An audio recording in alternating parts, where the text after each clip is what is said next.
Good afternoon. 13 News at 4 begins today with breaking news from Hendricks County. A bank robbery investigation ended in a police shooting just hours ago in the town of Clayton.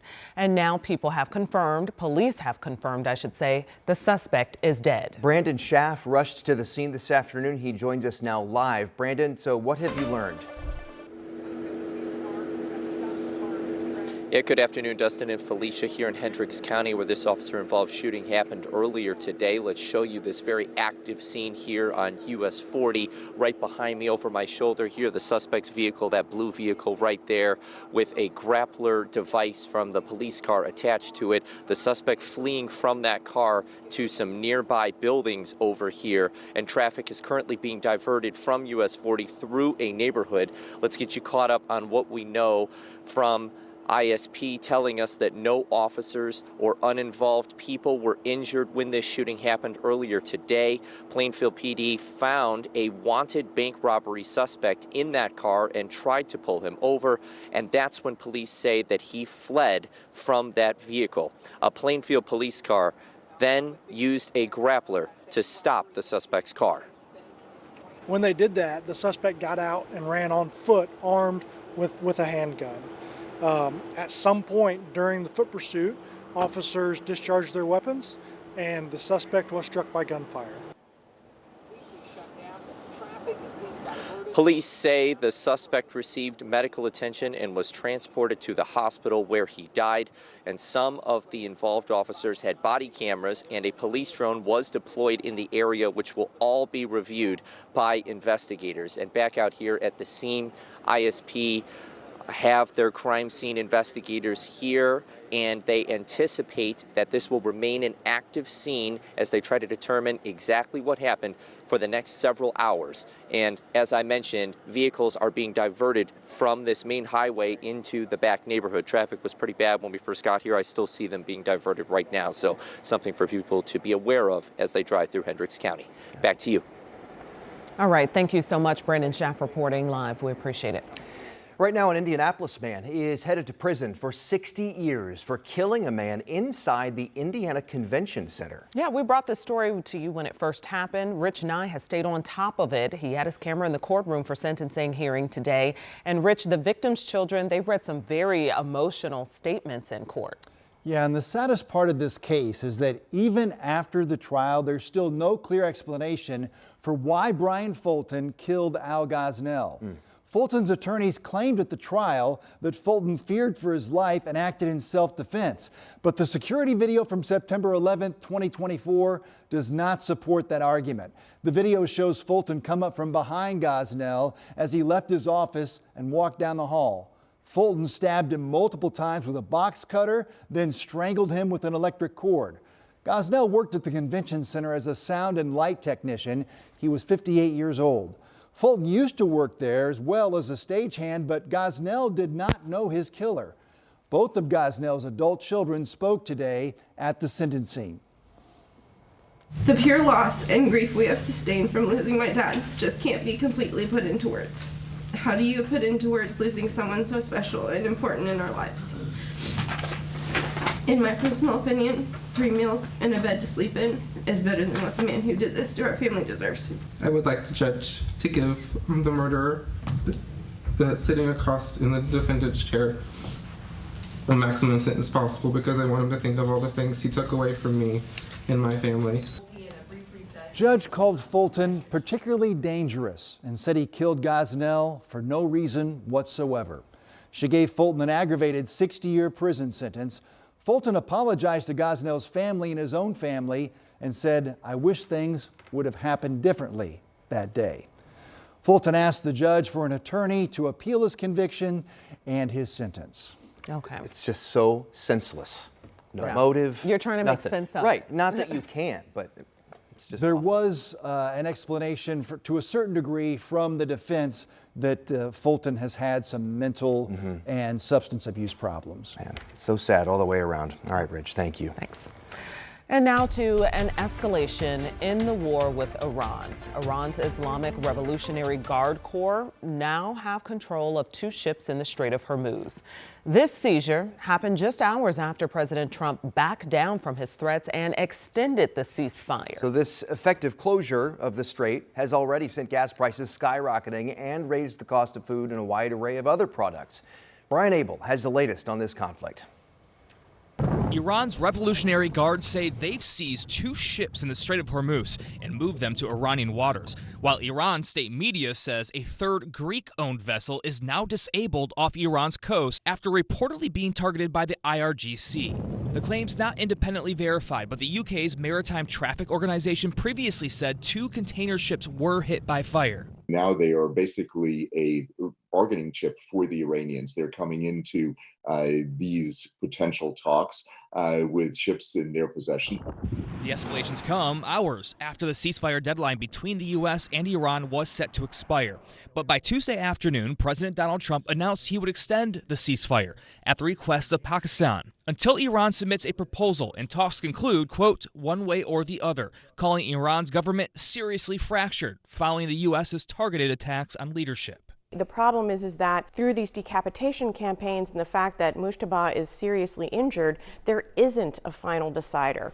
Trump didn't offer a new deadline, though sources say he plans to give Iran a limited time frame for a unified proposal. While the ceasefire continues with the ball now in Iran's court and a resolution unclear. I think we're at a very precarious position and it could go either way, really. The U.S. says it will continue its naval blockade of Iranian vessels in the Strait of Hormuz, action that Tehran says must end before Iran will negotiate. In Washington, Brian Abel reporting. And the conflict in Iran is also having an impact on politics here with the May primary just weeks away. So here in Indianapolis, 4 Democrats are vying to run for Indiana's 7th congressional seat, including incumbent Congressman Andre Carson. A crowded field. 13 News reporter Emily Longnecker sat down with each one to talk about various issues, including Iran. When it comes to the ongoing conflict in Iran, there's no daylight between the 4 candidates running in the 7th Congressional District's Democratic primary. George Tornado says the U.S. shouldn't be there and doesn't think the U.S.'s objectives are clear. We've got all these folks here at home that are hurting, here in Indianapolis that are hurting, yet the president is concerned about Iran and everything else on in the world. That doesn't sound very America first to me.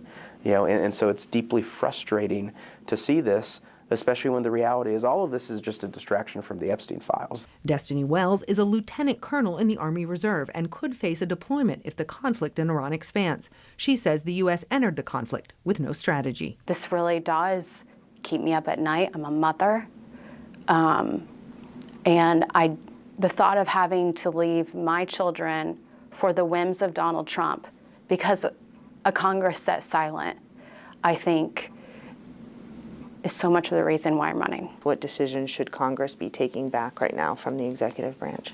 They should be calling it in for hearings.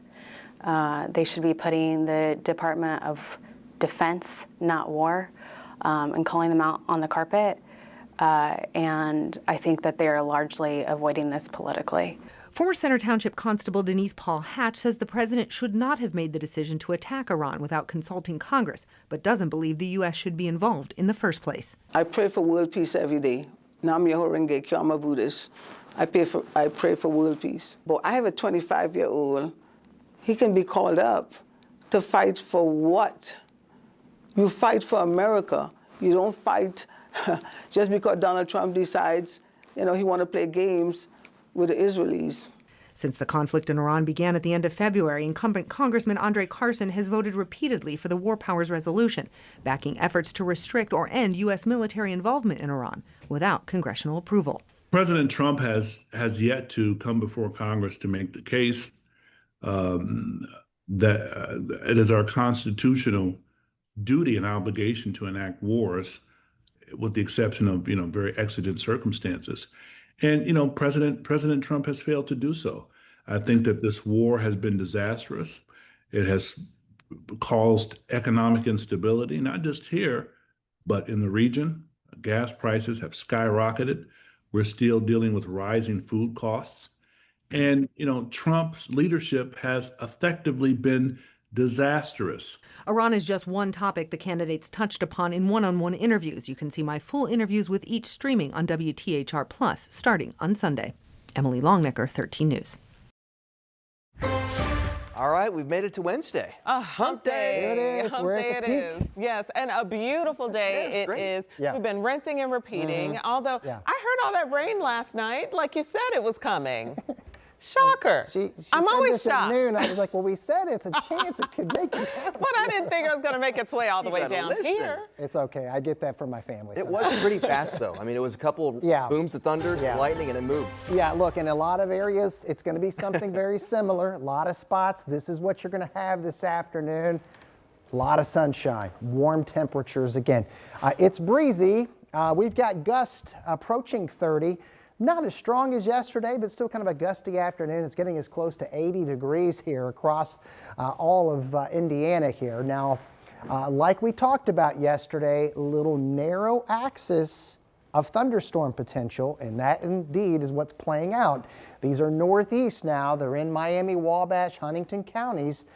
They could have some severe hail with them. They will definitely have downpours and lightning with them. On the approach there to Peru, moving southeast, that will put Muncie in play here down the road, probably a little closer towards 6 o'clock. And then we'll watch and see if we can get any development here on this western flank. A little uncertainty, but bottom line is we're going to watch this the remainder of the evening. Within this zone, we're talking well north of I-70, east of I-65 generally. It's possible we could have some additional severe thunderstorm warnings in an area that's been marked for that potential as well. But again, if you have evening plans, keep an eye on radar, but most places are going to be in good shape. And right now we believe that will be here in Indianapolis as we got game 2 of this homestand against St. Paul with the 6:05 first pitch. Just a slight chance of a thunderstorm. Look at those temperatures, by the way, going to be hovering in the 70s for the evening. Now, as we move forward, we're back to dry tomorrow. We've got some more thunderstorms coming in. We've got a great weekend, and then we've got a flip to a much colder pattern that we have to talk about, and we've been hinting that might be the case at some point. All of that will be addressed here coming up in the 7-day forecast. All right, thanks, Sean. Well, right now there's a push to prevent homelessness here in central Indiana. Coming up, we're going to break down how some organizations are bringing housing resources to the city's east side to help those in need. All right, if some of you don't make it, don't be mad at me. You don't want to squeeze in. They're not going to bite. It's supposed to be an estate farm. Hold on, it's got a flash.